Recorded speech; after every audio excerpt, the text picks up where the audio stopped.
ৰাতি 11:30মান বজাত মানুহজন নাই। তেতিয়া খুব হাল্লা হোৱা দেখি মই মানে বাহিৰলৈ ওলাই চাইছোঁ। ওলাই চাওঁতে লগালগ মানে পিষ্টল গুলি মাৰিছে দুটা একে লগালগ। তাৰ অলপ দেৰি 5 মিনিটমানৰ পিছত আকৌ এটা মাৰিছে। তাৰপিছত 3-4জন মানে মাৰিছে। ৰাজকুমাৰ দাস আছিলে, তাৰ লগত আৰু এজন আছিলে, চিনি নাপালোঁ মই। দুজন। কিহৰ কাৰণে মানে মানুহজনৰ লগত কিবা মাটি হেৰিয়তে গালি বহুত লেতেৰা মাতিছে।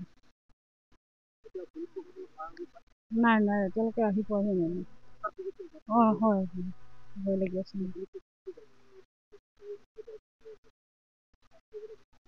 পুলিচে বিচাৰ কৰিব লাগে, আহিব লাগে, এতিয়ালৈকে আহি পোৱাহি নাই।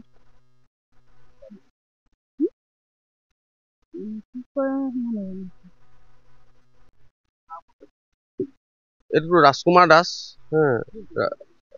ঘটনাটো মানে কি হ'ল, মই মানে পঞ্জাবী মানুহ দুজনৰ পৰা মাটি এটা কিনিছিলোঁ। কিনোতে তাত আমি মাটি চাটি চফা কৰোঁতে সি ভিডিঅ' মানে কৰিছিলে। আমি ক'লো তই ভিডিঅ' ইয়াত কেলৈ কৰিছ? আমাৰ মাটিটো আমি চফা কৰিছোঁ, কিবা কৰিছোঁ, আমাৰ নিজৰ হেৰি কৰিছোঁ। তাৰপিছত সি গৈ কিনে থানাত এনেই মিছাতে মানে অভিযোগ দিলেগৈ যে এইটো কাটিব লৈছে, মাৰিব লৈছে বুলি এটা অভিযোগ দিলে। সেই সংক্ৰান্তত থানাই মোক মাতি পঠালে, মই গ'লোঁ। তো যোৱাৰ পিছত থানাত মোৰ অলপ দেৰি হ'ল।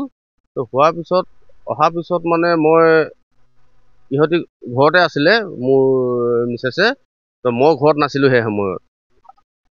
11:30 বজাত ৰাতি 11:30 বজাত সিহঁতি আহি কিনে মোক মানে ওলাই বুলি মানে মিছেছৰ শুনি আছে। তাৰপিছত যেতিয়া টৰ্চ মাৰি দিছে, গালি গালাজ কৰিছে, বহুত বেয়া মানে অভদ্ৰ মাত মাতিছে, বস্তু ওলাই নহ'লে মানে তোক মানে গুলিয়াই মাৰিম, তহঁতক গোটেই ঘৰৰ মানুহ মাৰি দিম গুলিয়াই।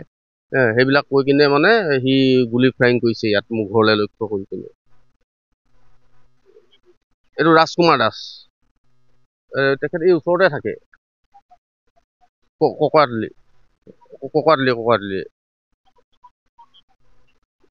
সেইডোখৰ ককৰাতলিতে আছে।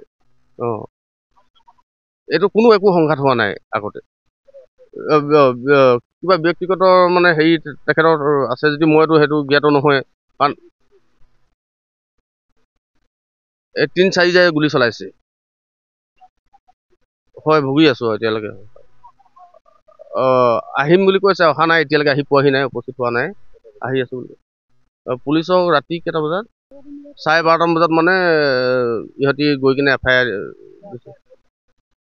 নাই পোৱাহি নাই।